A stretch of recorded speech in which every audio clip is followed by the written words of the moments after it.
السلام علیکم ورحمۃ اللہ وبرکاتہ نحمد و نصلی علی رسولہ الکریم اما بعد فاعوذ باللہ من الشیطان الرجیم بسم اللہ الرحمن الرحیم رب اشرح لی صدری ویسر لی امری واحلل عقدۃ من لسانی یفقہوا قولی واجعل لی وزیرا من اہلی اللہم ایدنا بروح القدس اللہم بارک لنا فی اوقاتنا آمین ثم آمین یا رب العالمین۔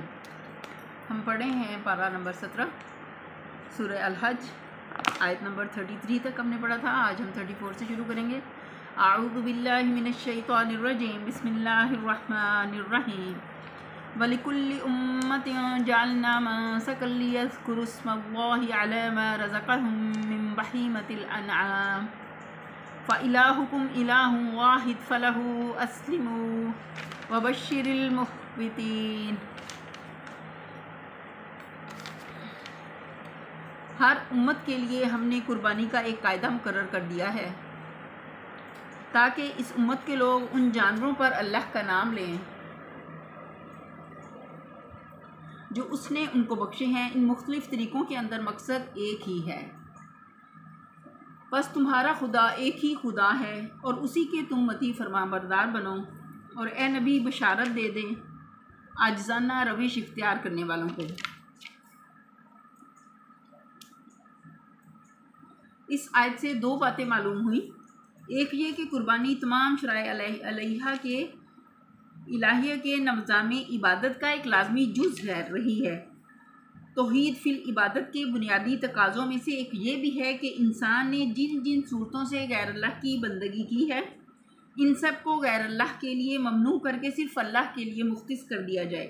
مثلا انسان نے غیر اللہ کے آگے رکوع سجود کیا ہے، احکام الہی نے اسے اللہ کے لیے خالص کر دیا، شرائع الہیہ نے اسے اللہ کے لیے خالص کر دیا۔ انسان نے غیر اللہ کے آگے مالی نذرانے پیش کیے، شرائع الہیہ نے انہیں ممنوع کر کے زکوٰۃ و صدقہ اللہ کے لیے واجب کر دیا۔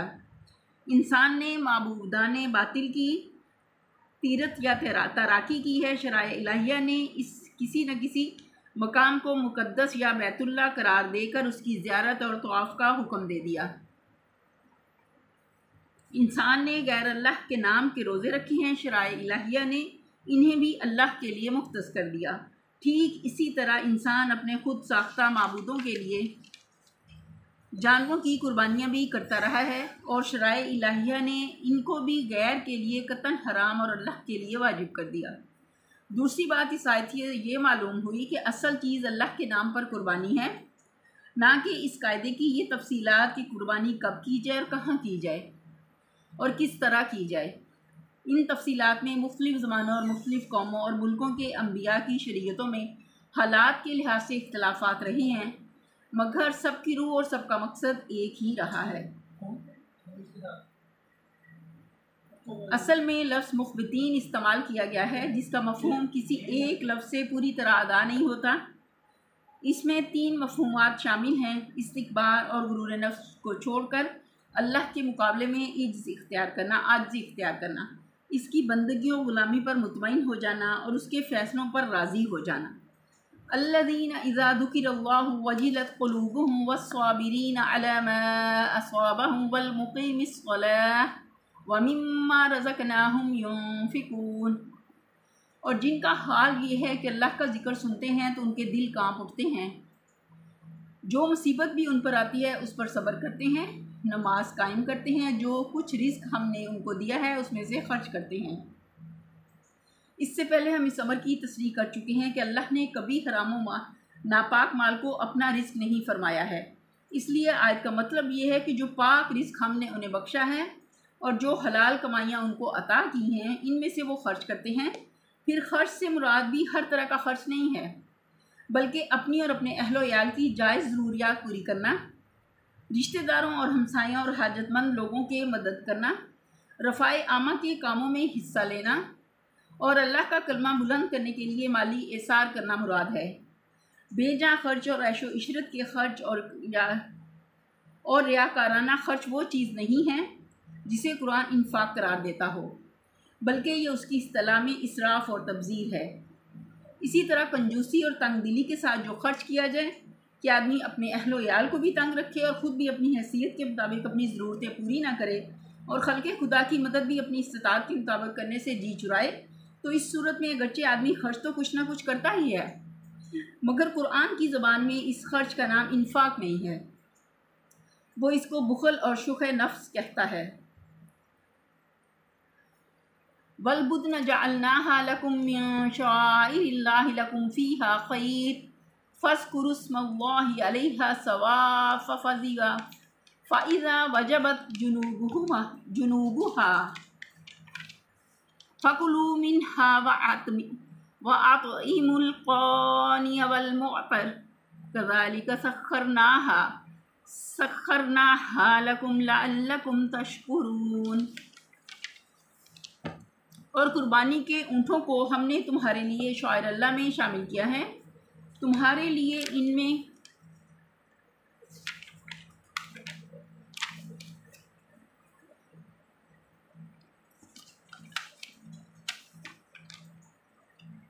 بھلائی ہے، پس انہیں کھڑا کر کے ان پر اللہ کا نام لو۔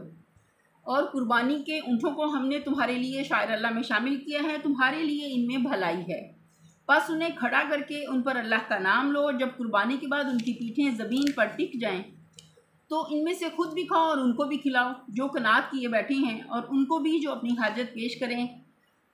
ان جانوروں کو ہم نے اس طرح تمہارے لیے مسخر کیا ہے تاکہ تم شکر ادا کرو۔ تفسیر دیکھتے ہیں۔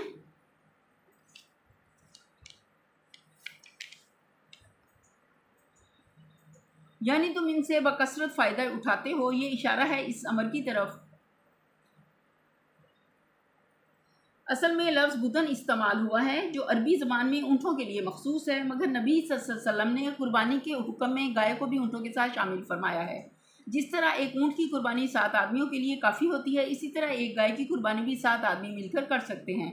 مسلم میں جابر بن عبداللہ کی روایت ہے کہ رسول اللہ صلی اللہ علیہ وسلم نے ہم کو حکم دیا کہ ہم قربانیوں میں شریک ہو جایا کریں، اونٹ 7 آدمیوں کے لیے اور گائے 7 آدمیوں کے لیے، یعنی تم ان سے بکثرت فائدے اٹھاتے ہو۔ یہ اشارہ ہے اس امر کی طرف کہ تمہیں ان کی قربانی کیوں کرنی چاہیے۔ آدمی اللہ کی بخشی ہوئی جن جن چیزوں سے فائدہ اٹھاتا ہے ان میں سے ہر ایک کی قربانی اس کو اللہ کے نام پر کرنی چاہیے، نہ صرف شکر نعمت کے لیے بلکہ اللہ کی برتری اور مالکیت تسلیم کرنے کے لیے بھی، تاکہ آدمی دل میں بھی اور عمل سے بھی اس امر کا اعتراف کرے کہ وہ سب کچھ اللہ کا ہے جو اس نے ہمیں عطا کیا ہے۔ ایمان اور اسلام نفس کی قربانی ہے،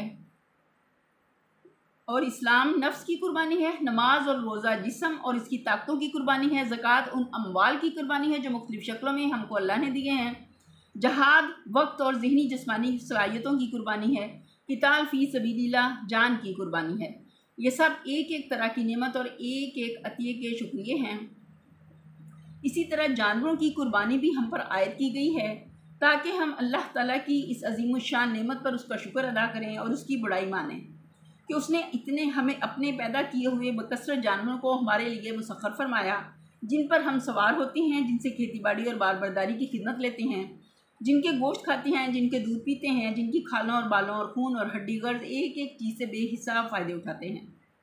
واضح رہے کہ اونٹ کی قربانی اس کو کھڑا کر کے کی جاتی ہے، اس کا ایک پاؤں باندھ دیا جاتا ہے، پھر اس کے حلقوم میں زور سے نیزہ مارا جاتا ہے جس سے خون کا ایک فوارہ نکل پڑتا ہے، پھر جب کافی خون نکل جاتا ہے تب اونٹ زمین پر گر پڑتا ہے۔ یہی مفہوم ہے صواف کا۔ ابن عباس، مجاہد، ضحاک وغیرہ نے اس کی یہی تشریح کی ہے، بلکہ نبی صلی اللہ علیہ وسلم سے بھی یہی منقول ہے۔ چنانچہ مسلم اور بخاری میں روایت ہے کہ ابن عمر نے ایک شخص کو دیکھا جو اپنے اونٹ کو بٹھا کر قربانی کر رہا تھا۔ اس پر انہوں نے فرمایا، اس کو پاؤں باندھ کر کھڑا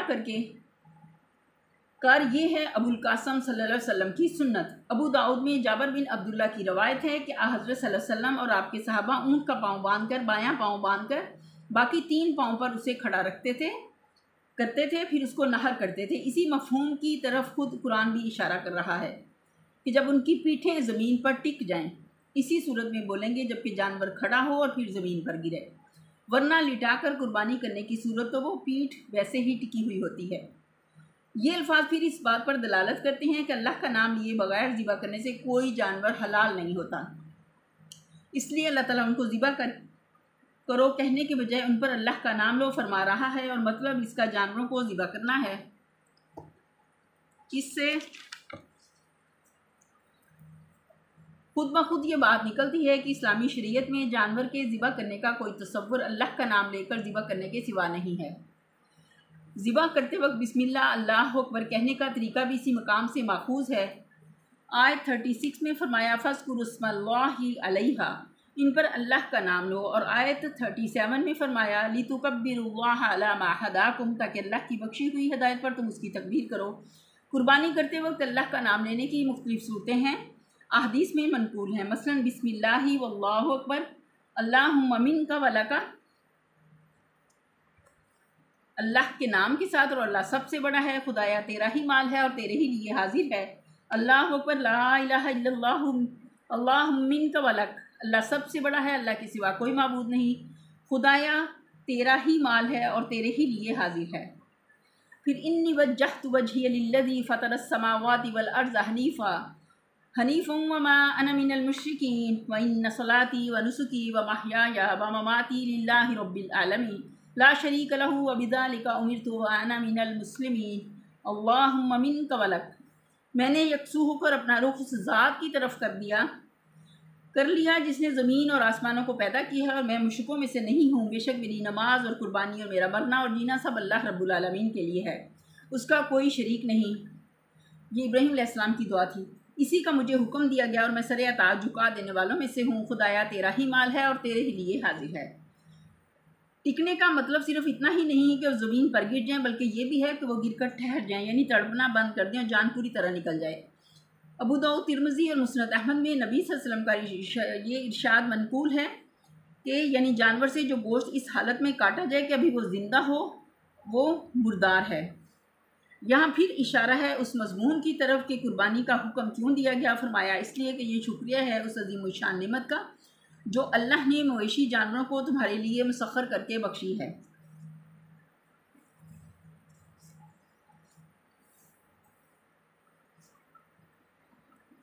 یہیں پر ہم اپنے لیسن کا اختتام کرتے ہیں۔